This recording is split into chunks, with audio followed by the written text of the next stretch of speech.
Hello, everyone. Happy December. This is Steph, founder of Host Agency Reviews.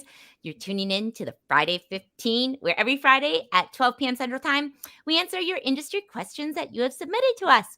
So if you have your question, you can go to hostagencyreviews.com/Friday15. We'll also drop the link in the show notes if you want to just click on something, because sometimes you just want to click on something.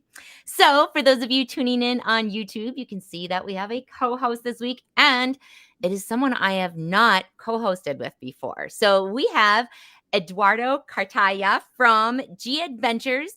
Welcome, Eduardo. Hey, how are you? Thanks for having me. Yes, it's wonderful to have you on. So before we get into the questions that have been submitted, let's see. The first thing I'll mention is not next week, but the following week, December 15th, Eduardo is going to be back again. So as you're listening to this, if you have questions, make sure to submit them for him because he will be back. Other thing I want to mention is Host Week is fast approaching. It's December, and the very end of January, the last week in January, is Host Week every year. If you've never attended, it is a free event. We had 2,500 registrants last year, and this year we are on track for more. So we would love for you to join us for this virtual event, and you can go to hostagencyreviews.com/Host Week to get more info. Or if you're a clicker, you can find that in the show notes. So, Eduardo, I do have a question that came in for you from Emily D. So Emily says, as a new agent specializing in family travel, I'm wanting to find more DMCs. And for those that aren't familiar, that's destination management companies. I'm wanting to find more DMCs and tour providers that provide activities for families with children. For example, cultural activities or cooking classes that would engage the younger school-age kiddos, or private tour guides that are great with kids. In addition, there was a recent article in Travel Weekly about an amazing new breed of kids clubs in resorts. What is the best way to find more of these fun and unique options for family? I feel like going down the Google wormhole just takes a ton of time and doesn't often bring up the search results I want. So, Eduardo, I know you're not known as a family tour operator, but do you book family travel at all? Yeah, actually, originally we hadn't been a family tour operator. We started small group immersion travel, 10 to 12 people traveling together on average, usually a maximum group size of 16. So we started operating these tours 33 years ago, and about 5 or 6 years ago, we came into, well, 7 years ago, we got into partnership with National Geographic. And many of you, I'm sure, are familiar with our National Geographic Journeys collection. That's the adult collection that we operate with a more educational, or a little bit of we call it adventure with a softer landing. That partnership has been very successful. And I would say about 4 years ago, 3 or 4 years ago, National Geographic asked us to take on the family collection. So now all National Geographic family journeys are actually operated by G Adventures. So this is a collection of, I want to say 10 or 12 itineraries, maybe even more, 15 or so now. We've just released 4 more new ones this year, including Ireland. But these are itineraries that have all of those activities that speak to the multi-generation family unit. Typically, what we're finding is that it's not just parents and children that are going on these trips. Lots of times it's grandma or an uncle, or it tends to be a little bit larger of a family unit. These group sizes are a little bit larger than our normal G Adventure trips, of group sizes of up to 20. The National Geographic itineraries include 2 guides, or as we call them, chief experience officers. And it's our hope that we'll have 4 families on these escorted tours together. And they are a tour, so they are traveling from point to point in different ways, different methods of transportation, but mostly private bus. And the activities that you're having along the way are meant for everybody. So if we're going to be visiting Italy, we're going to be doing pizza making classes in Naples, and all sorts of really culinary experiences, and lots of hands-on wildlife experiences as well, where you're kind of interacting with nature and the communities and cultures that we're visiting. So it's just, I absolutely understand what you're saying. Like, you're always looking for more of those kinds of activities and specific to the family. And we kind of go down those wormholes where everybody sort of presents it as a family option. But these tours at G Adventures, whether it's National Geographic Family Journeys, we also have a second line at G Adventures called G Adventures Family. Both of them are curated with the idea of children coming on the trips. And when we say children, we really mean up to about 16 or 17 years old. Start at about 7 and go up to about 16 or 17 years old. Once a child is 12, they can actually go on any of our experiences accompanied by an adult. But of course, the family itineraries are meant for people with children. So really even younger, 9, 10, 11, 12 years old, or, if you have 3 or 4 kids in those in that demographic that you're bringing along, and there are going to be other children on the trip as well. So it's really a fun and kind of a new experience. Yeah, I had no idea you did family tours. So, okay, you mentioned 3 of them. I wanna link to the Mhm. programs in the show notes for people. So you said the National Geographic, there's the family journeys, and then what's the second one again? Like Yeah, so we have 2 different family collections. One is the G Adventures family collection, which is more at our standard service level. It's mhm, less fringes, less inclusions, and of course, a more attractive price point. And mhm. then we have the National Geographic Family Journeys. These are at an upgraded service level. The hotels tend to have more adjoining rooms, pools, kids menus, but more importantly, they have the National Geographic inclusions that only they could really include. Add on For there. instance, in South Africa, we're going to be going on safari. One of the experiences is with the guide that's from the National Geographic Research Center. He's going to come with the families and teach them how they manage the cat populations and lions and cheetahs throughout the different That's so parks. So very, cool. very cool. Yeah, very cool and very fun for everybody of all ages.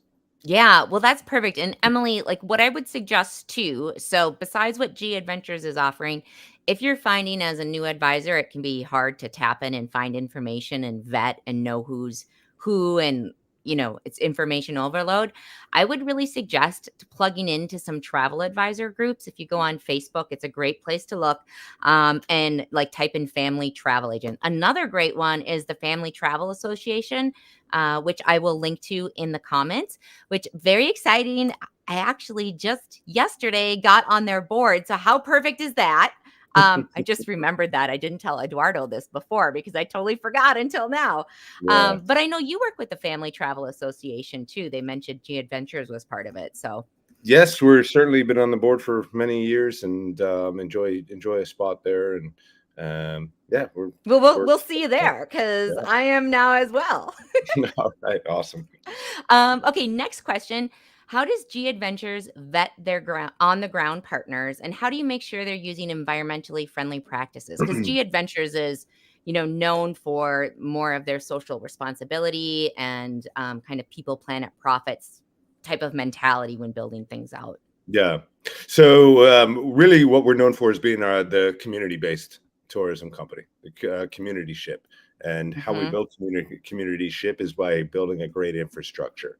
So unlike many other tour operators you're familiar with, we are the DMC in the destination. So we have over 20 offices in 18 different countries where we employ people full time. We incorporate locally. We employ people full time. And then the suppliers that we do use are for the bus services and the activities that you'll be doing along the way. And we have over 36,000 of these suppliers that we work with. Wow. But the pulling it together, the coordination and the organizing is done by G Adventures there locally. And I think that that's important because we are the DMC in the destination. That's what that means. It also means that we can guarantee the consistency of our service, regardless of whether you're traveling with us to India or to Peru. You should be spoken to and met in a similar context in a similar way because all of our teams are trained consistently there. Also, we have a standard on who we partner with locally, the hotelier, the transportation company, the activity provider. And we'll go to survey with them and say, can you fill out these 300 questions? And those questions will ask about how many employees do they have? Are there employees, nationals? all sorts of questions to help us understand how sustainable their business is, because we want to be using locally owned, character-rich accommodations, local restaurants, because it gives you, the traveler, or your travelers, a great experience, but also because it means that we're going to be spending the money responsibly in the community, where they can decide how to improve their lives. And I think that's a big difference than, just offsetting with carbon footprints and, and building eel farms outside of Iceland in order to offset our pollution. We're not to say we're the environmental company would probably be a bit of a stretch. I would say that we are the community-based tourism company. And we believe that sustainability starts with making sure that everybody benefits from tourism in the community and throughout all of our suppliers. And so we measure this on a scale from 1 to 100. And now if you go to every single tour, Stephanie, and you look on the tour and at the itinerary, we're going to give you a scale of 1 to 100. How much of every $100 we spend in destination stays in destination to go on to support those communities. And you'll see in some of our itineraries, the score is in the 60s out of 100. And then in some of them, they're up at 99 or 100, like in Peru, where we've been operating very sustainably. We don't have to use foreign-owned accommodations or anything like that. So it's very interesting if you look at the Ripple scores. And that's called a Ripple. It's score. a Ripple score. Okay. Yeah. And you'll see that on all of our itineraries. Yeah.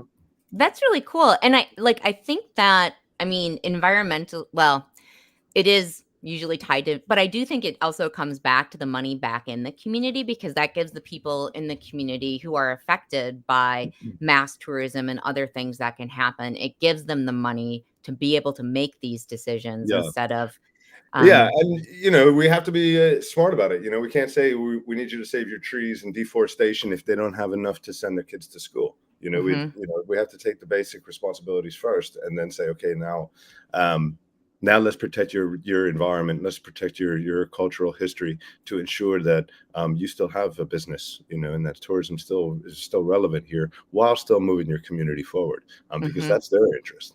Yep. We have another question from Anonymous. We're taking a complete left turn here. Anonymous, hide behind the question. Here it comes. We had some shy people this week. So this one is, how can travel advisors protect ourselves against fraudulent chargebacks? I have terms and conditions in my Travel Joy that the clients have to sign when they pay a deposit and make payments. I had a client sign for a non-refundable deposit. They submitted a chargeback for the deposit to their bank. How does G Adventures work with client chargebacks, and what do they have in place to kind of protect advisors? Fortunately, it's not a big issue for us. Normally the people signing up for a G Adventure are going and looking forward to it. We don't get a whole lot in our niche. It's not really something that somebody changes last month unless they have good reason, because something came up in the world. But the chargebacks, every single chargeback that we get, we fight. That's just a standard business practice. You cannot make a payment on a G Adventure without the cardholder's authorized permission, and that's through a link, a payment link. So as long as you're not, cheating the system and doing everything properly, we're collecting what we need to in order to ensure that your traveler has agreed to the payment, so that if in the event the chargeback happens, we'll talk to the credit card company and say the traveler authorized to charge. So you're working with the credit card company, not the advisor. Yeah, this is the same as it is for us, as for you guys. It is for us. You have to speak to your merchant about your compliance and ensure that you should be no problem fighting that in the event that you did everything you could to ensure that they agreed to the charge, right? Yeah. And Anonymous. Again, my job is to put people on trips, not to credit card compliance. Most people that I work with, they want to go. Yeah, I'm always amazed when you get client chargebacks, especially when they've gone on the trip. Yeah, this is nice because at G Adventures, while we are a value product, we don't really attract that. We don't attract the kind of customer that wants to defraud us or anything like that. It's not common. Let's see. So Anonymous, I think in terms of the fraudulent chargebacks, like going through the supplier, that can help you. So the supplier can also work with you on getting those chargebacks, or like fighting the chargebacks. And And like not only that, Eduardo like says, if you have a mhm, problem with a specific supplier and a chargeback, bring it to that supplier. mhm, If it's me, not bring it to me. But yeah. we're in this together. It's not us versus you. They stole it from us too if they did a chargeback. Yeah. Yeah. So, well, let's see. We have we're going to wrap things up, Eduardo. So, if people are interested, I'm going to link to some of the products we talked about today. But if they want to get more information for G Adventures, or if they want to sign up for your portal, do you want to send over links or anything for people that want to contact you? Yeah, absolutely. The links, we have all of our stuff in one link tree, if you will, and from there's tons more links as links go. But yeah, you'll have all of the different training modules there. We have all of our trainings by travel style, and then we also do a few by region. And then we have a lot on our community practices. So if you're more interested in the Ripple Mm, score, or you want to talk about families, some of you had asked about a little bit about. I read through some of the questions that came through earlier, and I think someone had something about interacting with children hmm. while on the trip. That's also something that we address in depth in the training in our children welfare policy. Keep in mind that children are going to school and having regular days, just like you did when you were that age. We don't want to be interrupting them, so we do have Mm, lots of policies and good procedures and things to think about if you're going to be setting up a trip, whether it be with G Adventures or with any tour operator. so the Good kids aren't being practices. exploited. Yeah, Hmm. exactly. So we have an animal welfare policy, and it's a little educational, 15-minute kind of training module. We have an animal welfare policy. It's centered around, kind of not taking pictures of animals when they're being exploited. A lot of times you'll see llamas being carried around downtown Cusco, Peru, and people want to get the picture taken with the cute baby alpaca or llama. It's understandable. But those animals don't belong in the middle of the city during the middle of the day, and they're being abused for the purposes of tourism income. So Yeah. little things like that we have to keep you in mind, and it's done very nice. It's in good taste, and makes it easy for you to help explain to your travelers so that they can be better travelers too. So do take those educate, and they're all linked right there in this link that we're going to share with you. Cool. Yeah, we'll drop it in the show notes for everybody. So that's I might have to like take some myself. Yeah, Um, good. well, let's see. So upcoming for our Friday 15th, so December 8th, that is where we have this is I think our only open session all year long. We were sold out this year. Mhm. We don't have a co-host. So if you are interested in co-hosting me, if you're an advisor out there that's a big fan of the Friday 15, email me at stephanie@hostagencyreviews.com. Let me know why you would like to be a co-host, and I will be reaching out to you and have a surprise co-host for you on the 8th. But the 15th is not a surprise because Eduardo is back. Now, Eduardo, for the future questions, because I'm hoping to get some more G Adventure specific questions in here for Yeah. you. We talked about kind of the family style travel. Can you give us your top 3 travel styles that you sell so that people can maybe ask questions about those? Give us just a Yeah. few minutes. Yeah, so for travel advisors, this is kind of like the most complicated part about G Adventures, I would say, is that, this brand doesn't speak to just one demographic. You know how we can Mhm. say, okay, Adventures by Disney, it's for families and, different tour operators, right off the top of your head, it's who it's for the certain demographic. At G Adventures, that's not the case. We have 9 different travel styles. Some are for the backpacker that just got out of college and looking to go to 22 countries in Europe in 10 days.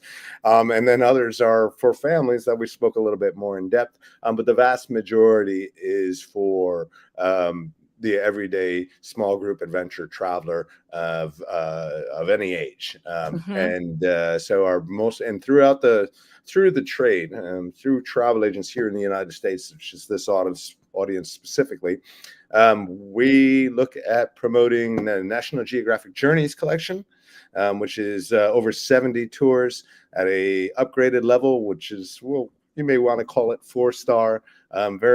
Still a value collection, very well priced. but also very inclusive and slower moving. And we say adventure with a softer landing. I like That's that, really and my joints really like that, by the yeah, way. yeah, me too. Me too. I really love it too. And my wife too. We used to do all the I some of the know. crazy I'm stuff. like, "I want a bed. I don't wanna be no, I Yeah. need a bed." Yeah. And then second, I'll tell you about the marine collection because it's pretty easy. It's anything that takes place in a ship. We have a fleet of yachts in the Galapagos. We have a fleet of sailboats in the Mediterranean, and we have a polar vessel. We also have an Mm. Amazon river cruise, and a couple of others that I'm forgetting now. The We're next, gonna link to these, by the way, everyone. I'll give you So the link to. Yep, you'll have the link to all of them.